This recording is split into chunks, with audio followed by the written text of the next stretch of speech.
here back a few years ago, I came across a photograph of ceramics being made at a residential school. And it was kind of interesting because in the background of the photograph of a bunch of young Mi'kmaq boys were these molds of these beautiful vases and stuff that I thought they were taken, or they were making.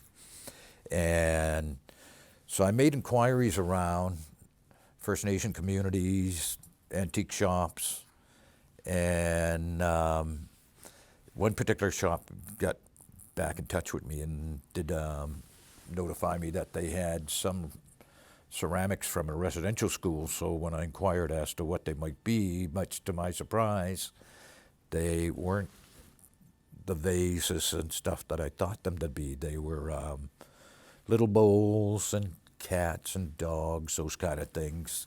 And they introduced ceramics at the time as some therapeutic kind of thing for indigenous kids in an institution like that. And so like I say, much to my surprise, they weren't making vases, but really making more, like I say, bowls and cats and dogs, these kind of things that were for sale to the general public. I was working at Shubenacadie at the Ledoutre mission that Jonathan Fowler and I from St. Mary's have been working on over the years. And a member of the community approached me with a ceramic wooden shoe.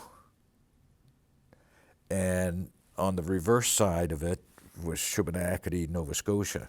And I didn't really give much thought to it. I said, well, you're going to see that kind of thing around here because a lot of Dutch immigrants are there, farmers, right? It was the norm, I thought. But this particular shoe,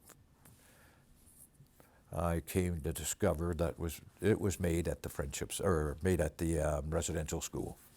And it was made for a family, the original Dutch family that purchased that residential school property.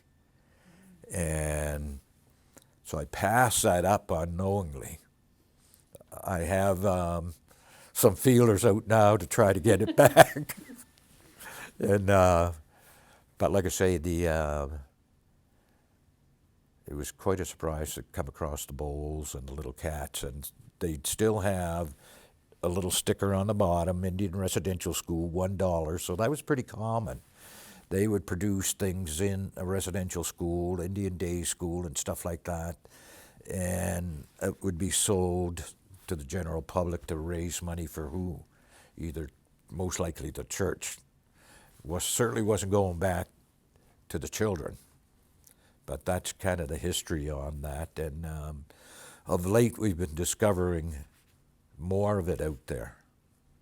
But it's like anything else. It's do you go out and collect it, or other people are collecting it?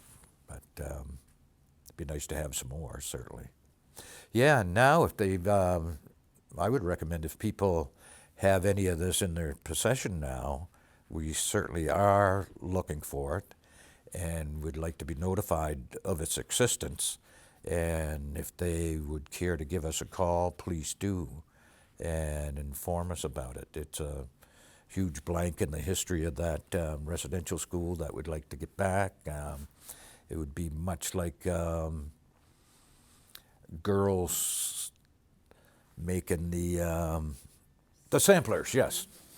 And I would recommend that if, in addition to the ceramics, if anybody's in possession of any of the samplers that they may have made at Indian day schools or residential schools, would like to see that material as well.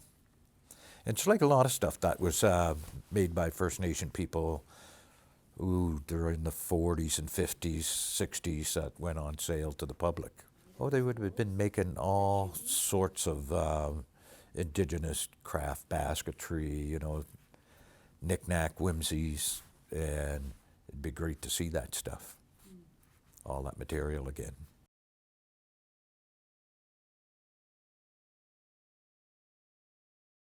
Rita Joe, as told to me. No, that's right. Rita Joe's being honored this month, I believe it is, for the Heritage Month, and I think we have an obligation, I think, to recognize her contribution to the Mi'kmaq community, and she was a residential school survivor, and did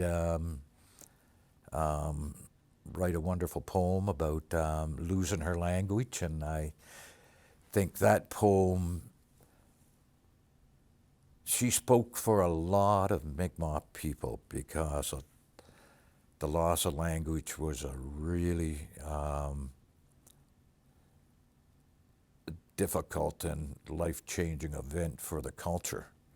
A lot of the tradition, the traditional knowledge is embraced in the language, and to lose that language is very, very, very detrimental to the Mi'kmaq group, and I think it's only fitting that we acknowledge her in the non-Indigenous community.